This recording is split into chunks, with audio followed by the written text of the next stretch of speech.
Tonight on News Center Now, how Google Maps is combating the opioid crisis and helping you get rid of your unwanted medications. Plus, what's being done to combat a trucker shortage in Maine. And how Kennebunkport is helping its new parents with a baby box. This is News Center Now.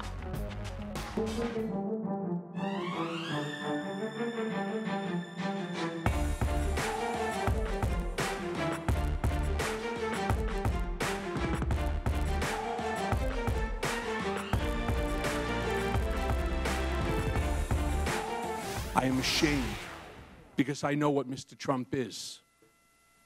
He is a racist, he is a con man, and he is a cheat.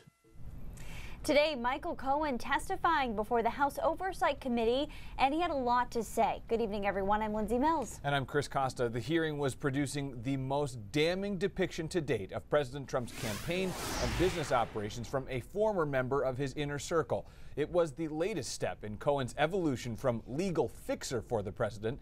He once boasted he'd, quote, take a bullet for Trump, to now a foe who has implicated him in federal campaign finance violations. We'll have more about this ongoing story coming up at 5:30. President Trump, meanwhile, meeting privately with North Korea's Kim Jong-un, kicking off a two-day nuclear summit in Vietnam. Two interpreters were the only other people into that conversation today. That has raised concerns about why Trump would risk meeting Kim, who has threatened the U.S. with nuclear strikes and has a dismal human rights record without staff to take notes. A major move in gun control legislation will head to a Senate vote after passing the House of Representatives. Representative Shelley Pingree posted this video announcing the House's 240 to 190 vote in favor of expanding current federal background checks to cover all firearm sales and most transfers. Representative Jared Golden voted against the measure because he said it too closely mirrors Question 3 from 2016, which all 11 counties in his district opposed. He said he won't dial back the current background check system, but wants it to work more effectively. We saw some crazy snow conditions in Aroostook County, and today those hits just keep on coming. Colette Levesque Feeney sent us this shot. Look how high those snowbanks are. It does make me feel like things are a little easier shoveling this way. Yeah, and this is Jack Karen. I spoke with him earlier today. He's in Madawaska, and he says it's a good thing for my ham radio antennas, or else I might not have found the van this morning. You can see it under what he says was about 30 to 40 inches of snow. A lot of the snow drifts playing a part in that. I don't know if it's the case there, but it's certainly the case here.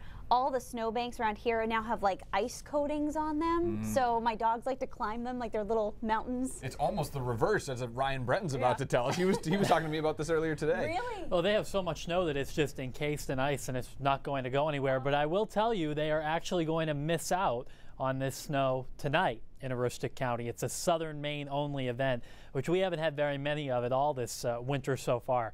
Clouds increasing everywhere. It's a kind of dreary afternoon, and it's cold with temperatures only in the teens for the most part. Some sun earlier today, but that sun has quickly gone away. There is snow back to our west.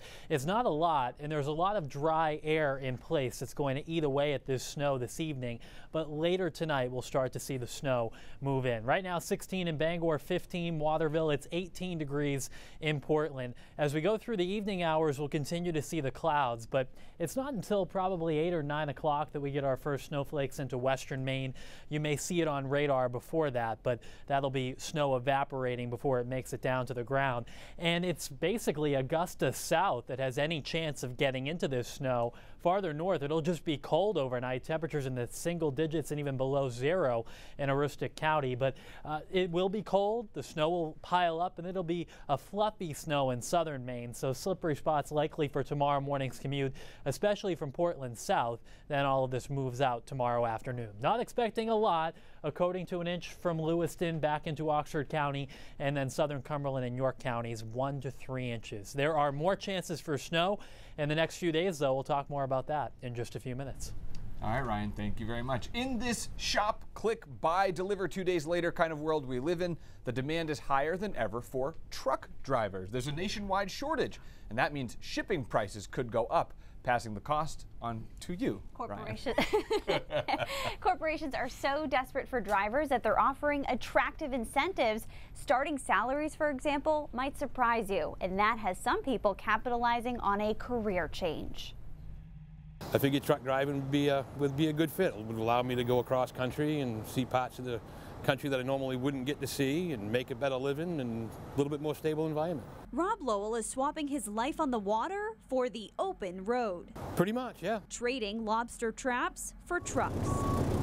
The former fisherman is enrolled in a 5-week training course to get a commercial driver's license. The fact that it's in demand, it's the first job, I think, or job opportunity that I've ever experienced where people are actually actively pursuing you rather than you going out actively pursuing a job. There's a lot of demand on freight, so this isn't going to end anytime soon. Maine is no exception to a nationwide shortage of truck drivers. Overall, the industry is short an estimated 80,000 drivers, and according to the American Trucking Associations, that shortage is expected to increase to 200,000 drivers 7 years from now, in part due to an aging workforce. This is going to be a consistent challenge.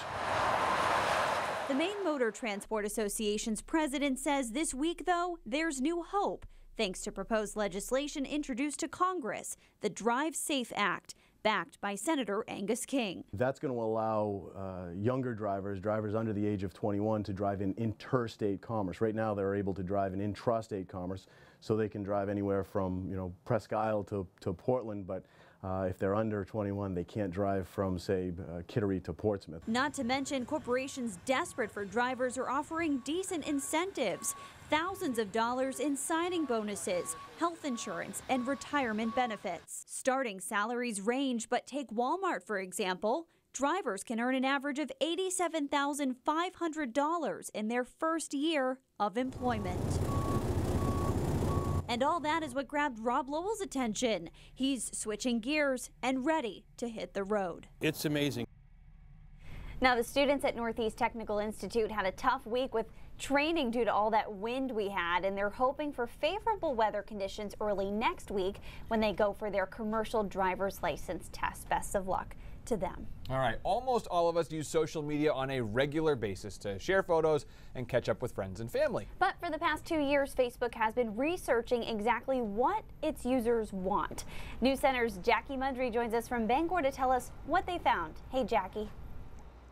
Hey guys, I spoke with the marketing team at Facebook, and they've been trying to figure out what people want to see more of and less of in their feeds. They said that they found that people want to see more community and local news, specifically community news that directly affects them or causes them to take action.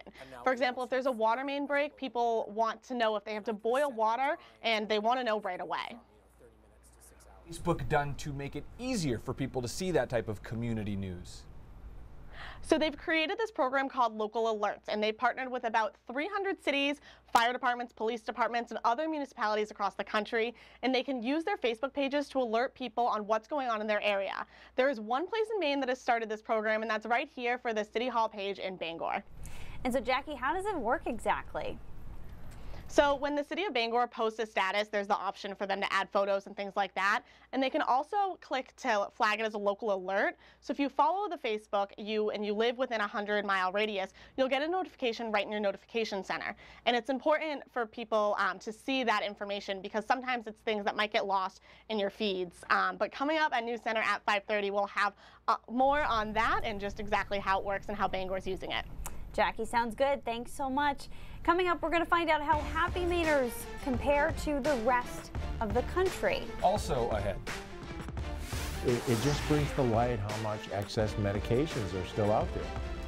A new effort by Google to help combat the opioid crisis.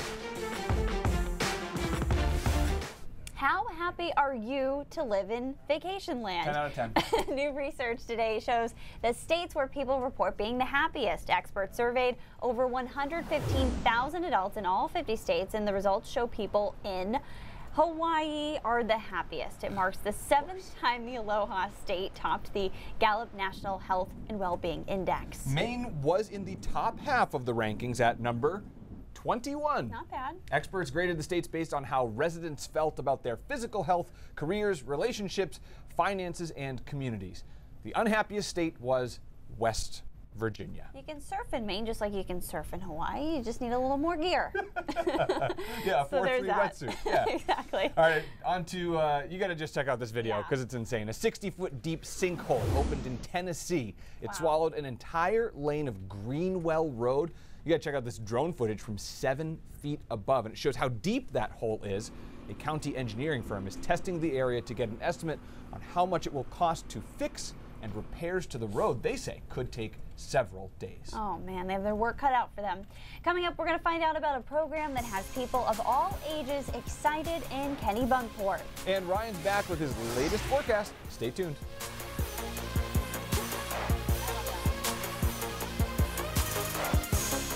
In some states, patients who get a prescription for a serious pain issue may leave the doctor's office with a second prescription for naloxone, a drug that can save their lives if they overdose on the powerful painkillers opioids. Vermont and Rhode Island are among the states looking to make new laws and regulations that would require physicians to co-prescribe or at least offer naloxone prescriptions when prescribing opioids to patients considered at high risk of overdosing. A tech giant is now joining the fight against the opioid crisis. Google Maps is now providing permanent drop-off locations for unused drugs and medications. So this effort is part of a partnership with the Drug Enforcement Agency, the Department of Health and Human Services, pharmacies like CVS and Walgreens, and state governments. And the goal is simple: get unused and unwanted medications off the streets. Detective Brian Ackerman never knows what he'll find when he opens the drug drop-off box in the lobby of the Cumberland County Jail. This is a small amount. Normally I clean it out once a week and it's right to the top of the bin. Hundreds of pounds of unused medications, including addictive painkillers, out of homes and now in the hands of law enforcement. No, normally when I come back, this bag is probably up to here. Twice a year, Maine participates in the National Drug Take-Back Day. During the most recent one, Maine ranked 11th highest in the nation for total pounds of medication turned in. But when you consider the state's population, Maine ranks #1 in pounds of drugs turned in per capita every single time. It's not a great statistic to have. Amounts never go down. To help more people find places to get rid of unwanted medications, Google Maps will display these locations with a simple search: drug disposal near me. We've noticed a huge increase in searches for medication disposal near me. In fact, searches for those terms actually peaked last month in January. Google reports 50,000 search queries a day for opioid-related topics, trends that indicate how hard this epidemic is hitting communities nationwide. You know, that was really our goal, is to make this accessible to more people in more places. That we commonly see a lot of heavy narcotics that are in that box. Helping more people get rid of these life-changing medications before someone else gets addicted. It all helps. It all helps. So Google is still waiting on many of the state government entities, such as police departments, to submit their data to the company so that they can actually put those permanent drop-off locations on Google Maps. And until then, Google shows drop-off locations at the pharmacies that they partnered with, like CVS and Walgreens. So earlier today, when I was with Detective Ackerman at the Sheriff's Department, he showed me these boxes. They go up to the ceiling. And he says they filled them with unwanted medications in just 3 weeks. Wow. And that right there is just a fraction of the total they have in a different storage area. That's unbelievable. Yeah, you know, you hear of people maybe like throwing unused medications down the toilet, but you're not supposed to do that. So right. This is the right way to go. Yeah, Google's making it easier. And the Sheriff's Department is saying, don't throw them in the trash. That puts them at risk of being stolen or used by somebody else. If you give them to the Sheriff's Department, Police Department, one of those pharmacies, no questions asked, whatever it is, just put it in the bin, and you're good to go. Wow, what a visual. Yeah. Okay, what about this weather? I mean, the wind kind of died down, but that chill, like that biting chill, is still there. And March starts on Friday, but yeah. I don't see in the next 2 weeks any big pattern change to spring or anything like that. Yeah. More of the same, probably more snow, and actually in just the next 5 days there are 3 chances. Tonight pretty much only in southern Maine, and another chance late Saturday. But the biggest one is Sunday night into Monday. We'll talk more about that in a couple of minutes, but that looks like a more consolidated system that could bring several inches of snow to part of the area. So right now you can see the snow is not far away, but there's a lot of dry air that will eat away at this snow overnight, and it won't get any farther north than Augusta. So Bangor, eastern Maine, northern Maine, you won't see anything out of this weak system. Right now 16 in Bangor, 18 Portland, 10 degrees in Houlton. These are the dew points, and they're all below zero. You might notice that your lips are kind of chapped today. The air is really dry, and that also means that it will take several hours to saturate the air in southern Maine to get those snowflakes to make it down to the ground. But we should start to do that after about 7 or 8 o'clock in Oxford, Cumberland, and York counties. Everywhere else, though, it's just cold. Temperature 10 in Bangor at 9 o'clock, dipping below zero in Aroostook County. We'll keep snowing in the southern third of the state during the overnight into very early tomorrow morning, and it will be just enough to cause some slippery spots for the morning commute, but it's pretty much out of here around sunrise, just a few lingering flurries in York County. And this is going to be light, powdery snow that you may just be able to use a broom to clear away, so it won't be a big deal. And then the sun comes back tomorrow everywhere, temperatures into the 20s, so a little milder than today. Coating to an inch of snow from Lewiston back into Oxford County, and then from Portland south, 1 to 3 inches, maybe a bit more than that in southern New Hampshire. After this, Friday looking like a great day. Will be about 10 degrees higher, may rise above freezing in southern Maine with some sunshine, so that'll be nice. And that's as high pressure builds overhead, but this active pattern we've been in looks like it will continue. Most of the daylight hours of Saturday look dry, but a storm looks like it'll form offshore, and it may throw some moisture back our way. So Saturday evening and Saturday night, another round of light snow is possible. Doesn't look very heavy, but especially in western Maine, there may be some minor accumulations. But what's more interesting to me is Sunday into Monday, a more formidable storm system will be coming in out of the south and west. And this one isn't like others we've seen this winter. It's more consolidated. So the question becomes, will it take a track close to us that brings a mix into play, or will it stay a little bit farther offshore with snow? Can't really confidently answer that right now. I'm thinking tomorrow we'll have a better idea. So right now I'm painting it in as a snow and a mix starting Sunday night going into Monday morning. But it may be another one of those cases where even the coast starts as snow, gets several inches, and then changes over to rain. Could be a decent storm up in the mountains. But until then, just some light snow tonight in southern Maine. Nice day Friday, light snow Saturday evening. Sunday daylight is daytime hours probably dry, and then behind that system early next week, cold again Tuesday into Wednesday. So it's the year of the mix. It just rolls on. Yeah, we'll see though. That Monday storm has a chance at least at being mostly snow. Okay. We'll work on it. We'll have to see. Ryan, thanks. Kennebunkport is a costly place to live, especially if you're a young person starting a family. So the local health council is doing what they can to help through a baby box program. It started last month to help parents with the transition. The boxes are packed with essentials for newborns as well as gift cards for parents. Cameron O'Brien spent the day in Kennebunkport learning how it works. Hey, Cam. Hey, yes, so there's a whole chain of events involved. So when a baby is born in Kennebunkport, the hospital notifies the town office. The town office notifies the town nurse, who then lets the folks on the health council know that the baby's been born so they can get them the box. And so far, it's been a big success.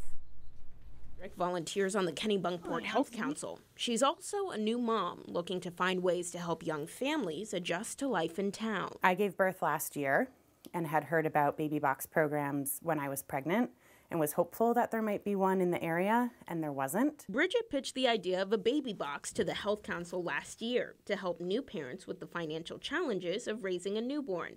The boxes come from a retailer in the Midwest, but they're packed full of Maine flair. The first thing that we actually have usually is a letter on top just explaining who we are, and underneath there's all these different compartments that come fully loaded. Kennebunkport's birth rates hover in the teens and 20s each year, so Bridget thought 15 boxes would be a good place to start.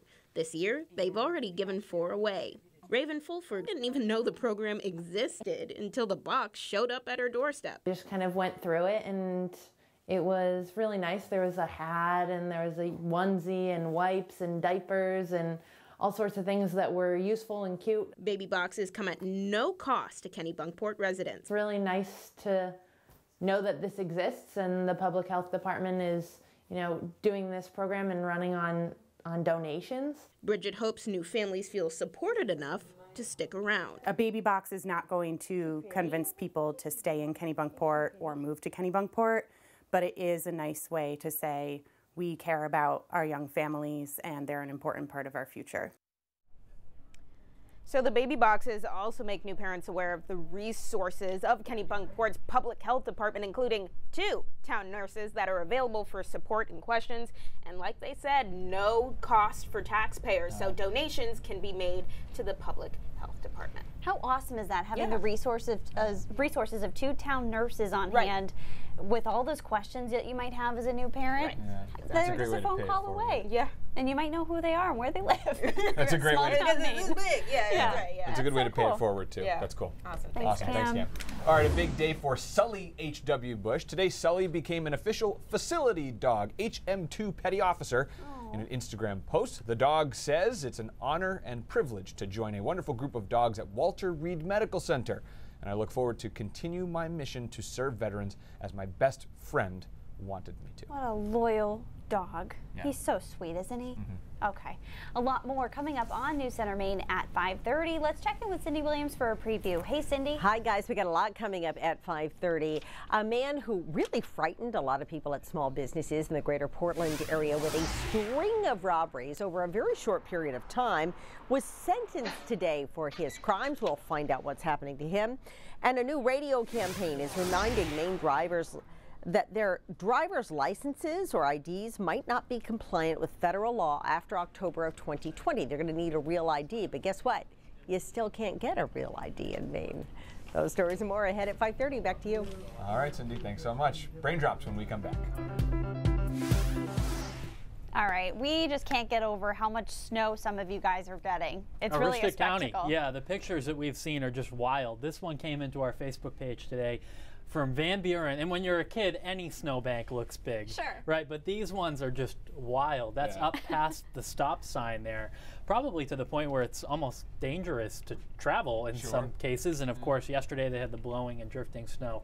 You and I, Chris, were talking earlier today. Up there, it's like the snowpack is glaciated. There's 39 inches of snow on the ground in Caribou, and I'd say like 30 of that is just frozen solid, and you can see the layers of each storm because some of them we had snow, and even up there was a little bit of ice, then more snow, then ice. So if we get that storm early next week, and if it's a powdery snow, I'd expect more problems with the blowing and drifting like we saw yesterday. It'll be there till July. A cross-section of that would be really cool. Flooding in the spring, too. We'll have to watch that. Oh, good point. Gosh, good thing you're here. Guys, News Center Maine at 5:30 starts right now.